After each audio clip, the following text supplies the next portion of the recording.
Warahmatullahi wabarakatuh. Waalaikumsalam warahmatullahi wabarakatuh. Kalimat yang tercetak. Bismillahirrahmanirrahim. Alhamdulillahirabbil alamin. Wa bihi nasta'inu ala umuri dunya waddin. Assalatu wassalamu ala asyrafil anbiya'i wal mursalin. Sayyidina wa maulana Muhammadin wa ala alihi wa sahbihi ajma'in. Rabbi shrah li sadri wa yassir li amri wa hlul 'uqdatam min lisani yafqahu qawli. Amma ba'du. Aya bina nabda dirasatana al-yawm bi qiraatil basmalati ma'an. Bismillahirrahmanirrahim.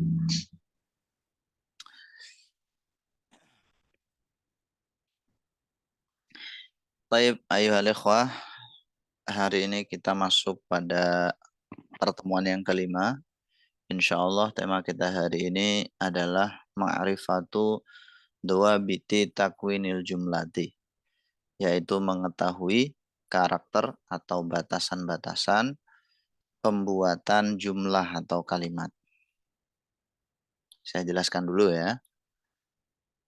Sebelum memulai menulis, alangkah baiknya untuk terlebih dahulu menghafalkan kosakata. Kenapa begitu? Sehingga ia dapat menuangkan idenya ke dalam bentuk tulisan dengan kosakata yang bervariasi, sehingga tulisan yang dihasilkan tidak membuat pembaca merasa bosan. Agar kosakata yang sudah dihafal tidak hilang, solusi yang terbaik adalah dengan mempraktikannya, baik secara lisan maupun tulisan. Baik, jadi belajar bahasa apapun teman-teman, yang pertama dan yang paling utama itu adalah mufrodat atau kosakata. Mufrodat atau kosakata. Mufrodat ini terdiri dari isim, kata benda, fiil, kata kerja, dan huruf atau kata bantu. Isim atau kata benda itu ada yang terbuat atau terbentuk dari fiil, maksudnya ditasrif-tasrif, dirubah dari fiil. Ada yang tidak dirubah dari fiil. Sehingga dalam kasus ini teman-teman nanti harus menghafalkan kosakata isim yang dia itu tidak ditasrif dan yang ditasrif. Contoh kosakata yang tidak ditasrif. Misalkan kita bilang papan tulis itu bahasa Arabnya saburotun. Saburotun ini tidak ada kata kerjanya. Biasanya kayak gini tuh benda-benda mati atau jamadat, nama-nama istilah-istilah untuk hewan, tumbuhan. Nah, itu tidak terbentuk dari fiil. Ada juga yang terbentuk dari fiil. Misalkan kita mengatakan kitabun. Maksud saya terbentuk dari fiil ini adalah dia bisa dirubah-rubah dari fiil ataupun ke fiil.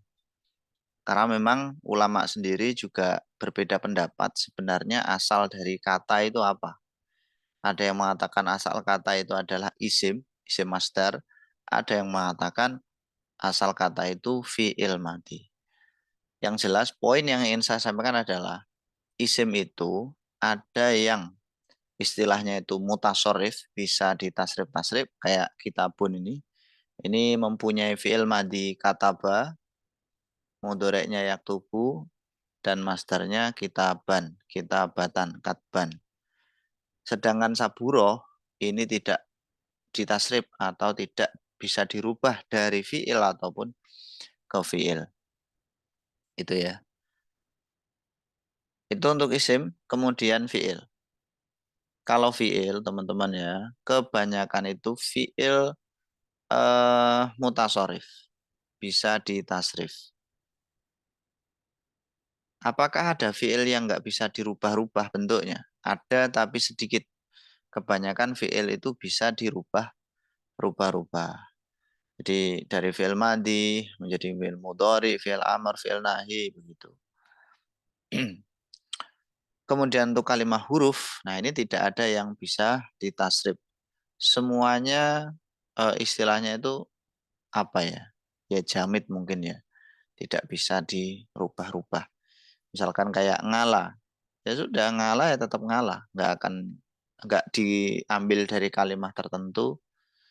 Atau misalkan fi. Fi tidak diambil dari kata tertentu atau dibentuk menjadi kata tertentu. Sehingga ketika kita menghafalkan kalimat huruf itu nggak bisa kita untuk membentuknya dari tasrif-tasrif tertentu nggak bisa. Nah itu teman-teman. Kemudian pertanyaannya, kita ini kan pemula ya. Berapa kosakata yang sebaiknya kita hafalkan untuk pemula? Menurut ahli bahasa ya, ada yang mengatakan itu untuk pemula minimal itu 500 kosakata. Nah, kira-kira teman-teman hitung sendiri ya. Silahkan dihisap dirinya sendiri ya. Kira-kira berapa mufrodat yang sudah dihafalkan?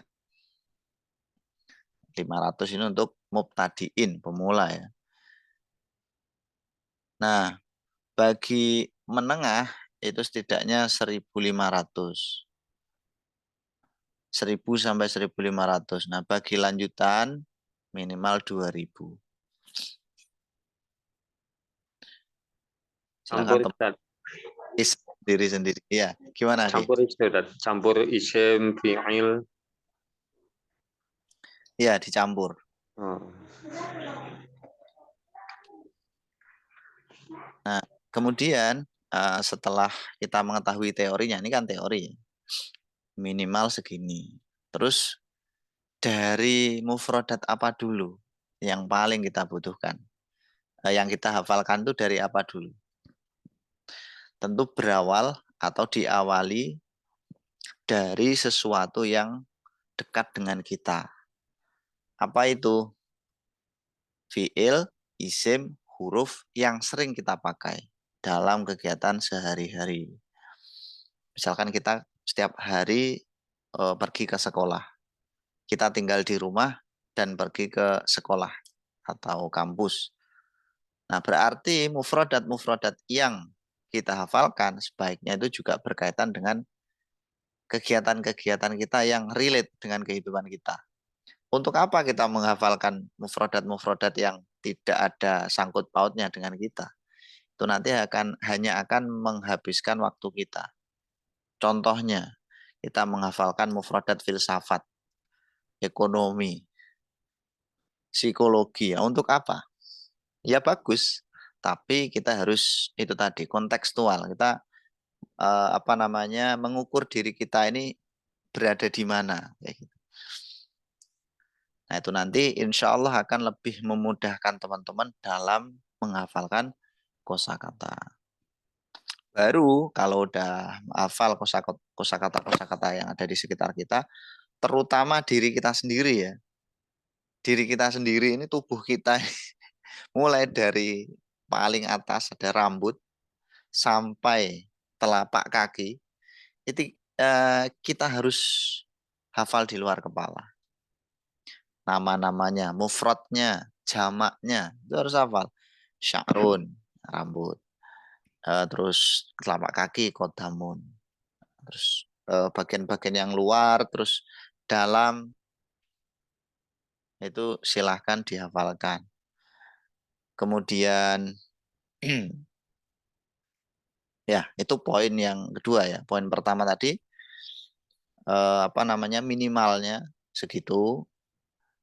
Kemudian diawali dari apa? Ya itu tadi sudah saya sampaikan. Kemudian mungkin yang sering ditanyakan tuh metodenya. Metode menghafalkannya bagaimana? Metode itu banyak banget dan saya kira satu orang dengan yang lainnya itu tidak bisa disamakan. Karena kita tahu sendiri dalam teori-teori pendidikan itu kan ada kecerdasan yang sifatnya itu multiple ya, multiple intelligence, yang membagi kecerdasan manusia itu kan menjadi banyak. Dan menurut saya, silahkan teman-teman analisis diri sendiri ya. Kira-kira yang paling mudah metode buat antum itu apa? Apakah metode menghafal secara klasik? Ya, secara klasik itu seperti eh, ya kayak gini, dibaca, diingat-ingat, ya sudah, kayak gitu. Terus dipraktikkan. Terus kalau metode-metode di zaman sekarang saya kira sangat banyak. Kalau metode itu sifatnya luas, mungkin eh, yang lebih khusus itu lebih pada strateginya kali ya. Strategi itu kan penjabaran dari metode. Kalau metode itu kan ya sangat terbatas. Mungkin metode A, B, C nggak sampai banyak. Kalau dalam teori pembelajaran bahasa Arab, mungkin yang banyak itu kayak inovasi strateginya. Yang sering kalau di Pare itu dengan menggunakan metode lagu. Jadi kayak anak-anak, tapi cepat hafal dan nggak cepat hilang. Itu kita cepat hafal dan tidak cepat hilang. Kalau di Pare itu ada salah satu kelas, itu namanya kelas tamyiz. Metodenya juga metode tamyiz dari Indramayu Jawa Barat ya. Itu metode untuk salah satu targetnya adalah menghafalkan kosakata Al-Qur'an dengan cara dilakukan gitu. Ada lagunya ya kayak lagu-lagu Indonesia dipakai atau lagu daerah terus dipakai untuk menghafalkan itu mufradat. Dan yang paling awal itu dari huruf-huruf, terus kalimat isim-isim yang sering digunakan, isim domir, isim mausul, ya gitu-gitu.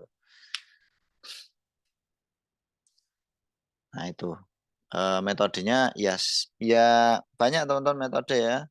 Pokoknya dilihatlah kebutuhan antum apa, terus yang paling mudah dari berbagai metode itu apa. Terus, nah itu mufradat ya. Nah setelah teman-teman hafal mufradat, itu supaya lekat, pertama disetorkan. Kalau nggak antum setorkan, ya bisa, tapi mungkin 1001 orang yang kalau nggak disetorkan itu tetap nyangkut gitu ya. Sebaiknya disetorkan, karena dengan menyetorkan itu setidaknya kita mempunyai rasa untuk menguatkan hafalan kita. Karena diuji oleh orang lain. Nah, kalau kita nggak menyetorkan, siapa yang mau uji? Diri kita sendiri. Kita aja sama diri sendiri kadang kan tidak bisa berkomitmen, gitu kan. Nah, setelah itu eh, dipraktikkan, entah itu dalam muhadatsah ataupun menulis atau membaca. Muhadatsah, menulis, membaca dalam beberapa hal itu tidak memerlukan guru, tidak perlu partner, antum bisa melakukannya sendiri. Meskipun dalam beberapa hal kadang ya, sering juga dalam beberapa hal itu memerlukan guru. Seperti ketika membaca, menulis dalam beberapa segi itu memerlukan guru. Kalau muhadatsah itu kan dengan diri sendiri aja bisa sebenarnya. Nah, seperti itu. Kemudian setelah penulis mampu menghafal kosakata dan mempraktikannya, maka ia harus memperhatikan beberapa hal yang berkaitan dengan karakter sebuah suku kata. Selanjutnya, penulis harus mengetahui beberapa karakter pembuatan jumlah. Karakter suku kata.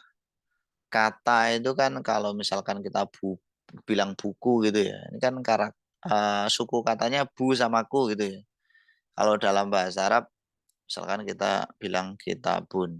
Ini kita harus paham karakter yang pertama, fa fi'il, dua lam fi'il, tiga lam fi'il. Kita harus paham karakter suku katanya itu. Siapa yang jadi fa fi'il, ngain fi'il, lam fi'il. Kemudian mengetahui karakter pembuatan jumlah. Ya, kemarin sudah kita sampaikan kaitannya dengan jumlah fi'liyah, jumlah ismiyah, mumtadul kalam itu, kemudian fudlatul kalam. Saya kira lebih dari cukup untuk membuat kalimat sempurna ya. Ini juga teman-teman, penguasaan kita terhadap membaca Al-Quran itu berbanding lurus dengan pembelajaran bahasa Arab. Itu mau dibantah atau tidak, sudah banyak penelitian yang mengatakan demikian. Orang kalau baca Al-Qurannya itu lancar, insya Allah belajar bahasa Arab juga cepat. Itu satu. Kemudian yang kedua, kecerdasan bahasa. Bahasa itu kan kecerdasan ya. Dan menurut saya itu bisa dikembangkan pada setiap orang. Antara satu bahasa dengan bahasa yang lain itu sebenarnya mempunyai koneksi atau hubungan yang saling mendukung. Kenapa? Karena konsep satu bahasa dengan dengan bahasa yang lain sebenarnya mempunyai konsep yang universal, gitu, menyeluruh. Misalkan ya, dalam bahasa Indonesia ataupun bahasa Arab, pasti kalau jumlah mufidah atau kalimat sempurna itu ada subjek sama predikatnya. Terus ada objeknya, ada keterangannya. Bahasa Arab ada begitu juga. Bahasa Inggris ada juga. Yang membedakan adalah nama dan posisinya. Gitu. Nah, kita mengenalnya kan subjek, predikat, objek, keterangan. Dengan kita mengetahui atau menguasai kayak gini ya teman-teman ya, kayak SPOK kayak gini, susunan dalam bahasa Indonesianya, nanti juga akan berpengaruh lurus, yakni mendukung kita dalam memahami teori dalam bahasa Arab. Itu yang saya perhatikan dari teman-teman yang selama ini belajar bareng-bareng dengan kita. Jadi kalau memahami susunan dalam bahasa lain itu akan semakin memudahkan. Nah, istilahnya itu apa ya? Kayak muqaranatul lughah gitu loh. Memperbandingkan bahasa. Itu sangat memudahkan, mendukung juga. Selain tadi ya, tadi kan yang pertama Al-Qur'an itu, kemudian yang kedua ini menguasai bahasa lain itu akan semakin memudahkan kita belajar bahasa yang lainnya juga. Itu. Makanya ada kayak polyglot, orang yang menguasai banyak bahasa, karena ya itu tadi, dengan satu bahasa itu akan semakin bisa menguasai bahasa yang lain. Dan bahasa Arab itu eh, ya katanya ya banyak orang yang mengatakan bahasa Arab itu tersulit gitu dibanding dengan bahasa-bahasa yang lain. Ya sebenarnya setiap bahasa mempunyai karakteristik, sulit atau enggak itu tentu relatif ya teman-teman ya. Dan pasti bisa dipelajari. Meskipun kita tidak bisa dipungkiri kalau kita enggak belajar langsung di Arab sana ya nggak akan bisa 100% kayak orang Arab. Tapi jangan kita kemudian pesimis. Antum tahu nggak kenapa kita tidak boleh pesimis? Bahwa ahli-ahli bahasa Arab itu kebanyakan malah bukan orang Arab. Misalkan ya kayak Imam Sibawayh. Imam Sibawayh ini kan eh, imamnya Nahwu. Orang mana coba? Orang Persia. Ya kan? Bukan orang Arab. Persia kan bukan Arab. Maka dari itu teman-teman semangat ya dalam belajar. Orang asing pun pasti bisa. Bahkan Imam Ibnu Malik itu orang Andalusia, orang Spanyol. Beliau bisa menciptakan syair yang menghimpun kaidah-kaidah ilmu nahwu sorob dengan 1002 bait itu ya. Baik. Berikutnya, nah ini poin-poin penting dalam pemilihan suku kata. Tadi kan kita sudah membahas tentang suku kata, saya menyinggung tentang fa fiil, ngain fiil, dan lam fiil. Poin pertama, asal suku kata atau derivasi haruslah benar dari sisi pecahan kalimahnya. Ini umum banget kalimatnya ya teman-teman, nggak ada contohnya, nggak ada apa. Misalkan ya teman-teman ya, ada kalimah nasoro. Nasoro ini artinya kan telah menolong. Kalau kita pengen mengatakan penolong, itu jangan sampai terbalik. Jadi dia harus apa namanya sama, fa, ngain dan lam fiilnya itu. Suku katanya harus urut, harus sama. Nasirun artinya penolong. Jangan sampai terbalik menjadi narisun misalkan. Jadi kita harus benar-benar mengetahui fa fiilnya mana, ngain fiilnya mana, lam fiilnya mana. Nah, ini dibahas dalam ilmu sorof. Dalam ilmu sorof itu ada yang namanya tasrif atau perubahan kalimat. Tasrif ada dua, ada tasrif istilahi, itu tasrif yang menyamping itu ya, perubahan fi'il madhi, mudhari', masdar, isim fa'il, isim maf'ul, namanya tasrif istilahi. Kemudian ada tasrif lughawi yang ke bawah, perubahan dari apa namanya fi'il madhi mufrad, fi'il madhi tasniyah, fi'il madhi jamak sesuai dengan domir-domirnya. Nanti kita akan bahas itu insya Allah kalau waktunya cukup ya. Kalau nggak cukup insya Allah di pertemuan-pertemuan berikutnya tentang itu tadi derivasi itu. Bagaimana kita itu menurunkan atau menelurkan kata dari kata lain. Poin yang kedua, harus menggunakan bahasa Arab baku bukan pasaran. Jadi jangan menggunakan bahasa Arab pasaran. Bahasa Arab pasaran ini bahasa Arab yang tidak mempunyai standar ya. Ya tidak baku, nggak ada standar bakunya. Setiap negara bahkan dalam satu negara itu ada beberapa bahasa Arab pasaran. Yang ketiga harus sesuai dengan alur cerita atau konteks pembicaraan. Ya, alur cerita atau konteks pembicaraan. Kira udah paham loh ya. Kemudian poin berikutnya. Nah ini. Yang kedua adalah karakter pembuatan kalimat harus memenuhi dua syarat. Kalau tadi kan apa namanya pembentukan kata ya. Sekarang pembentukan kalimat. Kalimat yang dibuat haruslah benar dari segi kaidah nahwu. Nah, jadi dari segi nahwu sorobnya harus benar. Yang paling penting itu ya kapan rofa, kapan nasob, kapan jar gitu ya.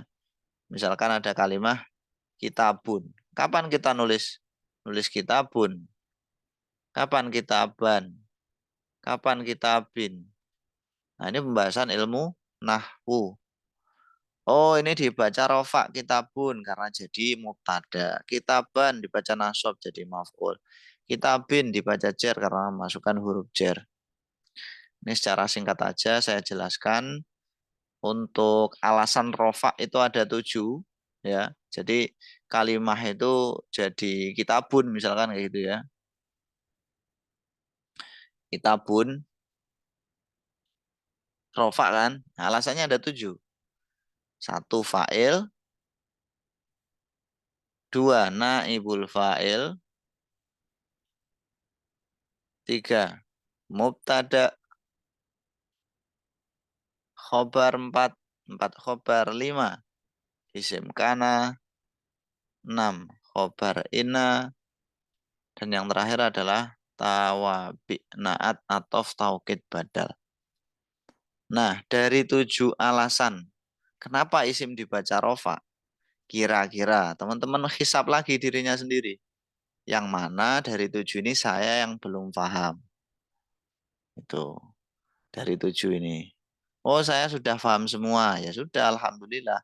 Tinggal dipraktikkan. Nahwu itu sifatnya ini teman-teman. Ilmu yang saklek. Artinya nggak akan berkembang. Kalau antum sudah menguasai nahwu ya sudah. Tinggal mempraktikkan. Dalam menulis, membaca. Dan digunakan untuk memahami ilmu-ilmu yang lain. Itu. Jadi kalau antum udah paham ilmu nahwu ya sudah, nggak akan berkembang.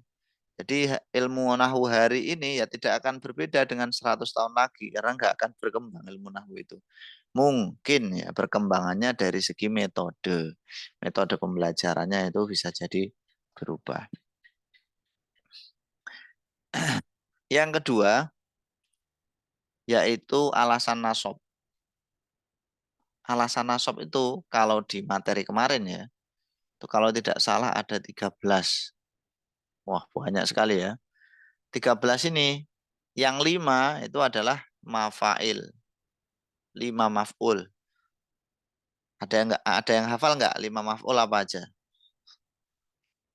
Maf'ul? Apa yang pertama teman-teman? Maf'ul? Oke, maf'ul. Terus? Maf'ul mutlak. Terus? Terus? Maf'ul mutlak. Ya. Bih, mutlak li ajli. Maf'ul ma'ah. Ma'ah. Ya, satu lagi.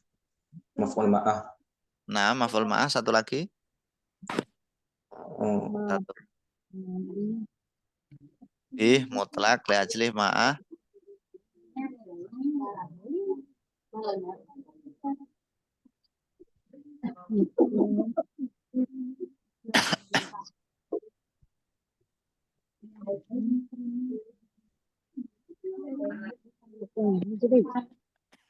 Oh, nggak ada yang tahu.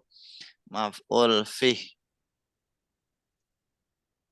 Maf'ul fi itu dorof. Nah, ini 5 maf'ul namanya, khamsatul mafail. Nah, selain 5 ini masih ada 7 lagi. Seperti hal, kok 7, 8 ya. Hal, terus tamyiz, munada, dan lain sebagainya. Nah, itu ya teman-teman ya. Kemudian alasan jar. Nah, alasan jar ini yang paling mudah. Yang terakhir nih. Cuman 3 alasannya. Yang pertama karena jadi mudhof ilaih. Yang kedua karena jadi majrur. Majrur itu apa? Kemasukan huruf jar. Yang ketiga karena jadi tawabi. Jadi inti daripada ilmu nahwu itu ya ini teman-teman. Ya. Dan antum harus memahami alasan rofa, alasan nasab, alasan jar. Udah selesai. Antum paham itu ya paham ilmu nahwu. Terus alur ceritanya tidak boleh rumit. Ya, berarti antara satu kalimat dengan kalimat yang lainnya itu nyambung. Intinya begitu, ya nyambung. Setelah penjelasan di atas serta dibarengi dengan latihan-latihan yang sudah dikerjakan pada materi sebelumnya, antum di pertemuan pertama berlatih membuat jumlah. Di pertemuan jumlah dan ini ya, apa namanya, Umdatul Kalam dan Fudlatul Kalam. Di pertemuan kedua juga sama. Di pertemuan ketiga, di pertemuan kedua kita latihan yang ini ya, mengembangkan jumlah ismiyah. Di pertemuan ketiga mengembangkan jumlah fi'liyah. Di pertemuan kemarin kita belajar mengungkapkan sesuatu secara terikat sesuai dengan gambar yang kita lihat. Nah, diharapkan seorang murid mampu untuk mentransformasikan pengetahuan atau apa saja yang terlintas dalam benaknya ke dalam bentuk tulisan. Atau dengan istilah lain, memindahkan bentuk ucapan ke dalam bentuk tulisan. Jadi kita ya melihat sesuatu, itu kan pasti kita bisa komentar toh, apalagi di zaman sekarang ya. Ada kolom komentar di apa namanya sosial media. Nah, itu sebenarnya kan tanda bahwa kita itu sebenarnya manusia atau makhluk yang difasilitasi untuk berbicara. Nah, tinggal kita rubah dalam bahasa Arab. Masalahnya kita bisa nggak merubahnya? Pasti bisa kalau kita ngerti caranya. Caranya gimana? Ya, satu, mufradatnya tadi. Dua, sorofnya. Ini apa namanya, kita membentuk-bentuk kata itu loh. Kapan kita pakai fiil, isim, fiil dulu apa isim dulu, kapan ada alnya, kapan enggak, kapan mudzakkar, kapan muannas, kapan mufrad tasnya jamak gitu. Terus kapan akhirannya rofa, nasab, jar dari segi nahwu. Nah, kemudian ketika udah terjadi kalimat, terbentuk kalimat, tinggal kita sambungkan dengan kalimat lain, jadilah kumpulan kalimat, lalu membentuk yang namanya fakroh. Fakroh atau paragraf. Nah, orang yang muhadasahnya baik, saya yakin sekali orang itu pasti bisa insya mengarang. Kalau dia bilang nggak bisa, nggak mungkin. Itu tanda-tanda malas. Kalau orang muhadasahnya kurang, belum tentu kurang juga. Ada juga di pondok-pondok pesantren itu yang muhadasnya itu biasa-biasa aja di pesantren. Karena di pesantren salaf ya, biasanya kan hanya fokus di kitab gitu. Tapi kalau menulis ya bisa. Menulis bisa, merangkai kata itu ya bisa gitu. Kadang memang mengucapkan ini kan menyambungkan apa yang di otak sama yang di mulut itu kan agak lama gitu ya. Kalau kita nulis kan ya agak lama, cuman kan kita dikasih waktu gitu. Beda dengan kita mengucapkan. Nah itu tadi teman-teman. Nah sekarang kita diminta untuk mendeskripsikan gambar di bawah ini. Misalkan ya, saya contohkan. Nanti tugasnya teman-teman mendeskripsikan gambar di bawah ini dalam bahasa Arab.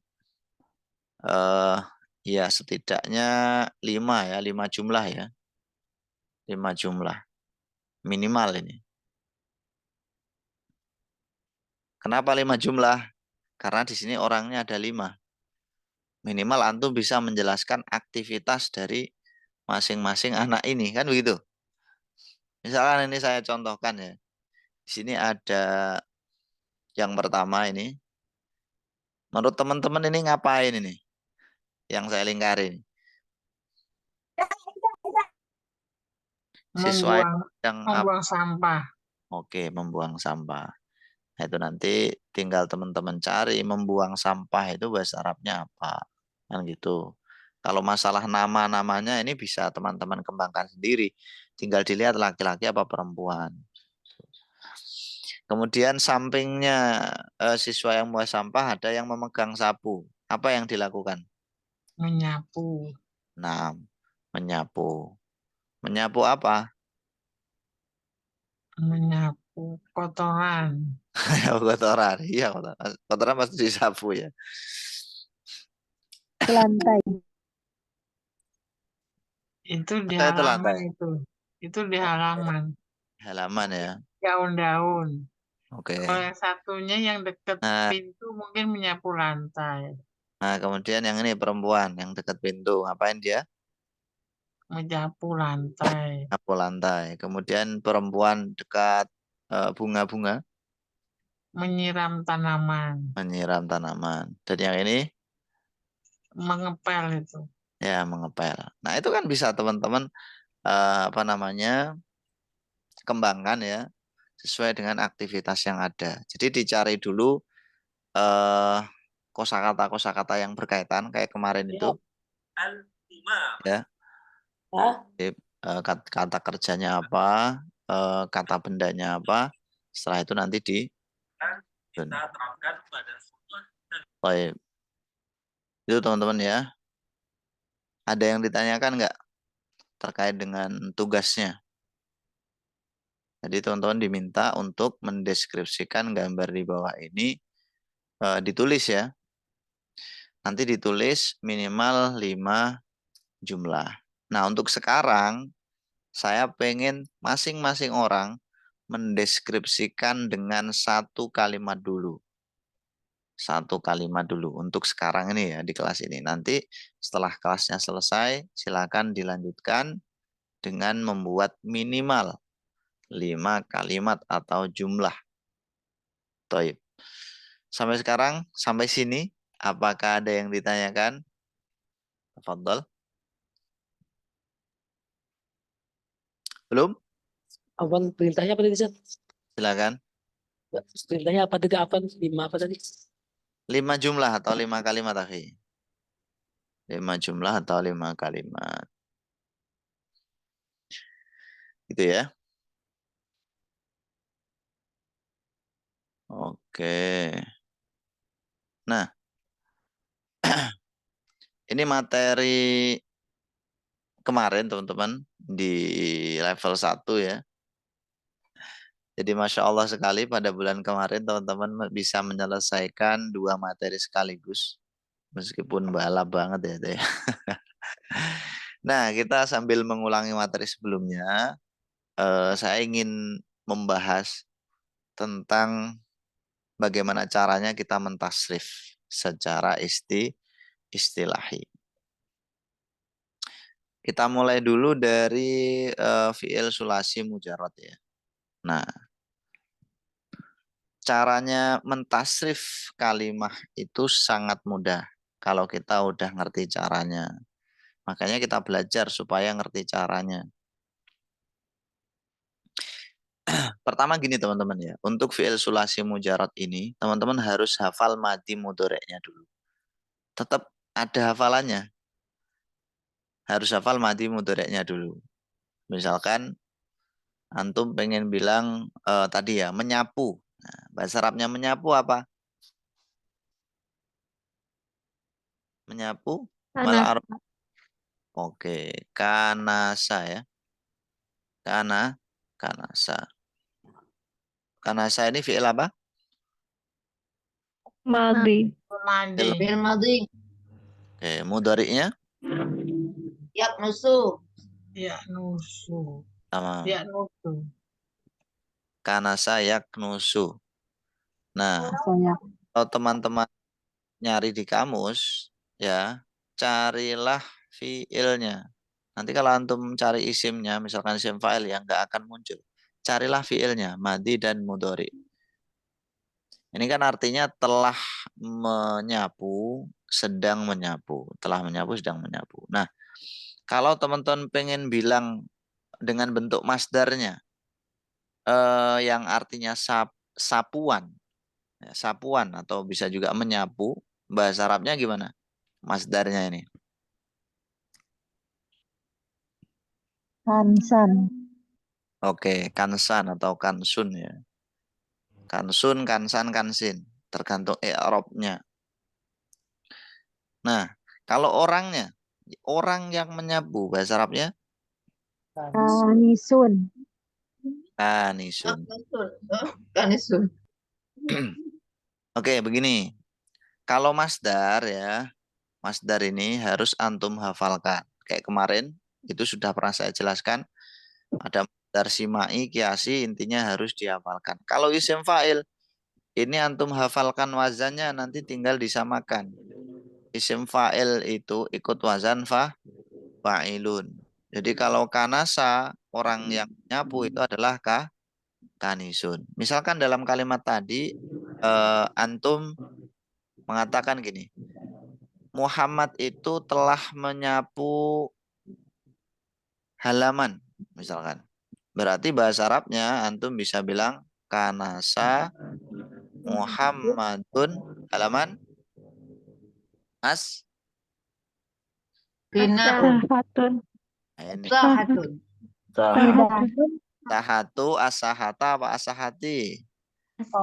Sahata.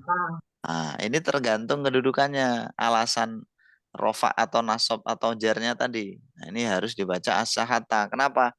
Karena maf'ul Maf'ul bih. penyebab nasab itu loh.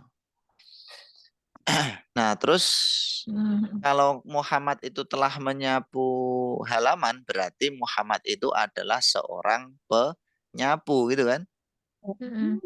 Berarti kita bilang huwa, dia adalah penyapu. Bahasa Arabnya huwa. Kanisun. Kanisun. Kenapa kanisun nggak kanisan atau kanisin? Fa'il. Nah, kenapa? Nah, Lagi berapa? Khobar. oke, itu khobar mubtada ya. Bisa ya? Nah, terus kalau kita bilang sesuatu yang disapu, bahasa Arabnya Magnus. Nusun. mak Maknusun. Maknusu. maknu. Nusun. Dari mana kita mendapatkan kalimah maknusun? Maf'ul. Caranya Dari wazan Wazan maf'ul. maf'ul. Nah, kita menelurkan kalimah maknus itu dari kanasa dengan cara diikutkan wazan maf'ulun. Kayak gitu. Maf'ulun. Nah, di sini kan fa'ala yaf'ulu fa'lan fahuwa fa'ilun wa dzaka maf'ulun. Maf'ulun. Berarti kalau maknusun artinya apa? Yang menyapu. Yang disapu. Nah, yang disapu. Yang Jadi disapu. maknanya isim maf'ul itu diawali di atau ter. Itu. Yang tersapu, yang disapu. Nah, yang disapu atau yang tersapu tadi apa? Sampah. Apa? Kanasa Muhammadun as-sahata. Berarti yang disapu apanya? Halaman. Halaman. Berarti halamannya itu disapu.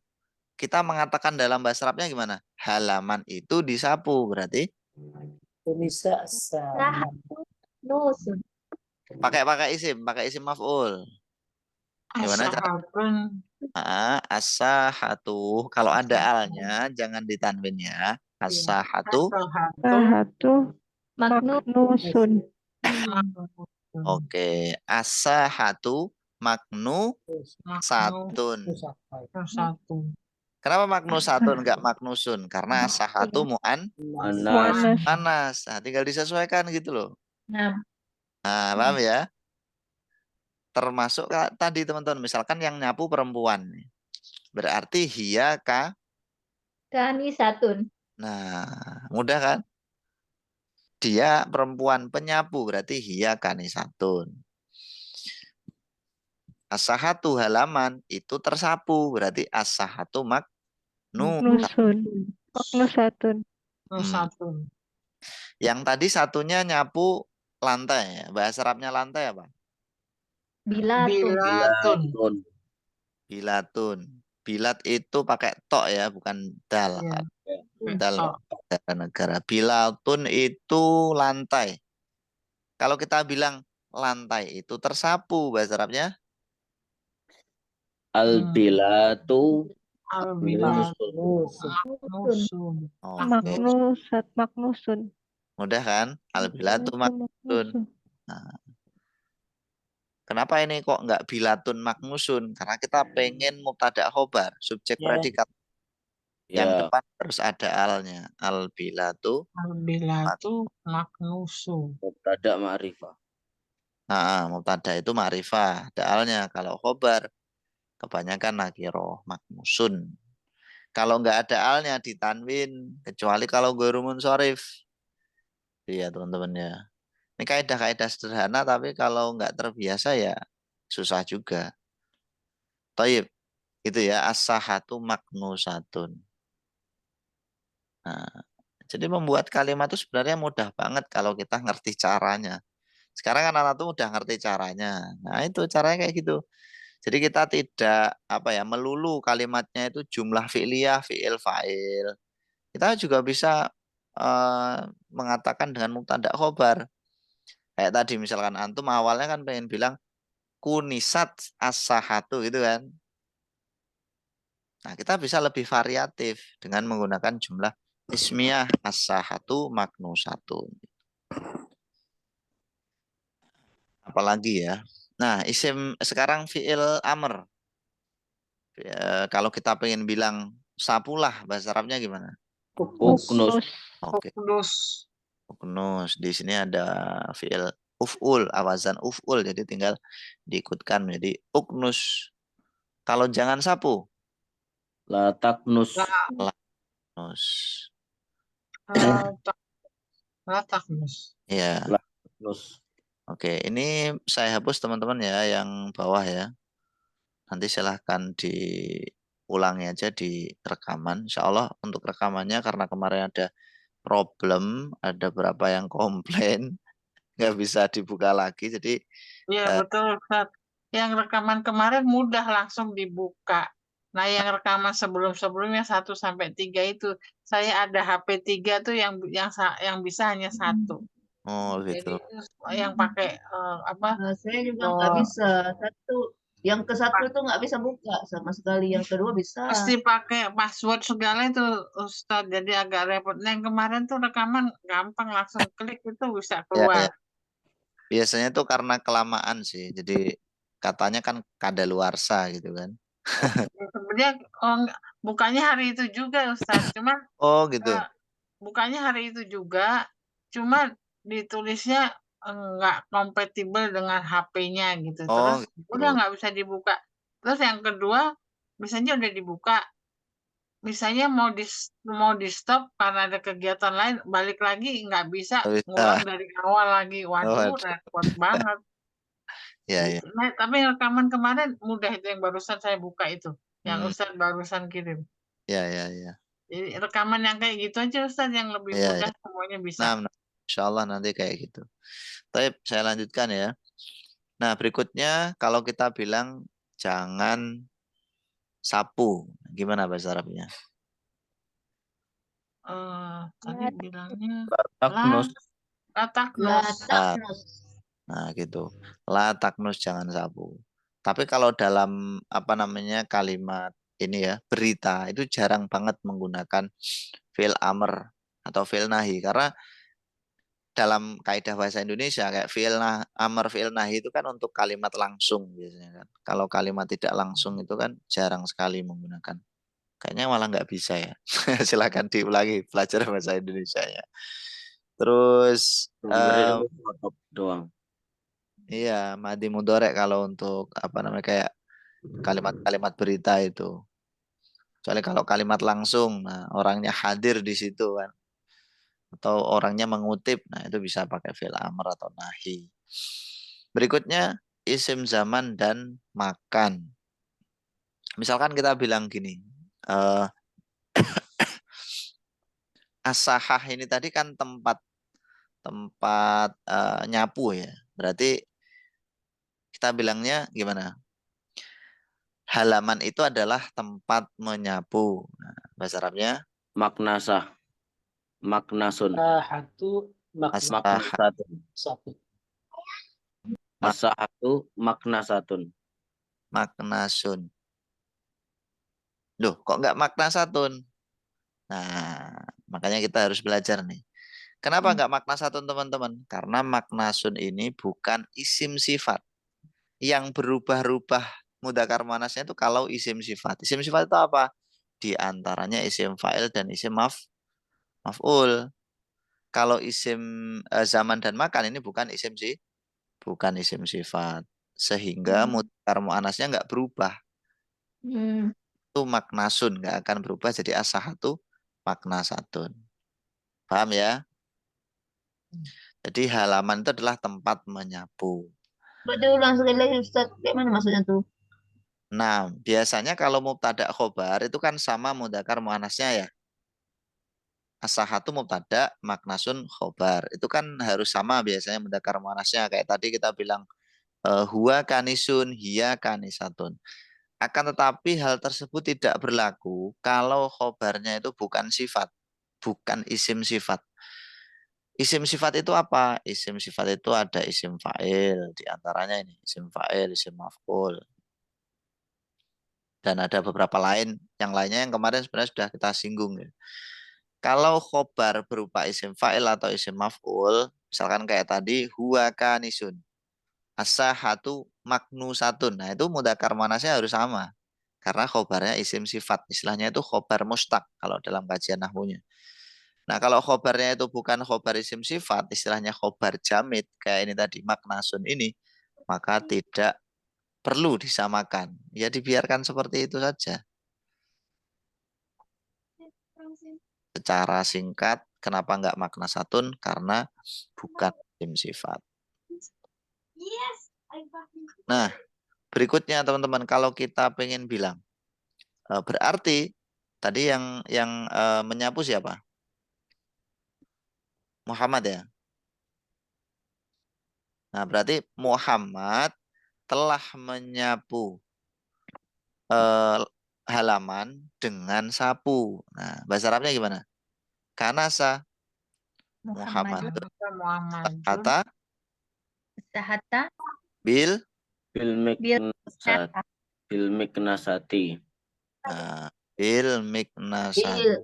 Bil miknasati. Nah, kenapa enggak bil miknasi? Di sini kan mif'alun ya. Nah, ini cuma contoh wazan contoh. Isim alat itu dulu pernah saya sampaikan di level 1 bahwa isim alat itu sifatnya simai, simai. Maksudnya gimana? Satu fiil dengan fiil yang lain belum tentu isim alatnya mengikuti wazan yang sama. Itu. Di kanasa yaknusu miknasatun. Kalau fataha yaftahu, isim alatnya Miftahun. miftahun. Kenapa enggak miftahatun? Karena simai nggak bisa kita sama-samakan gitu. Paham ya?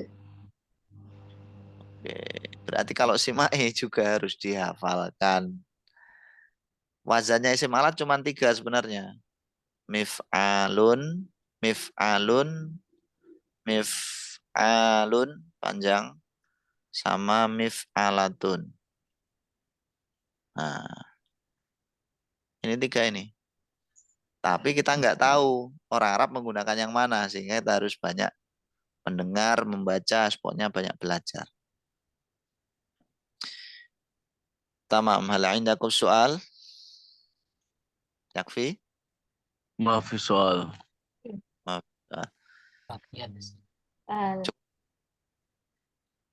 Nah, silakan waktunya dimanfaatkan untuk mengerjakan tadi itu. Ya.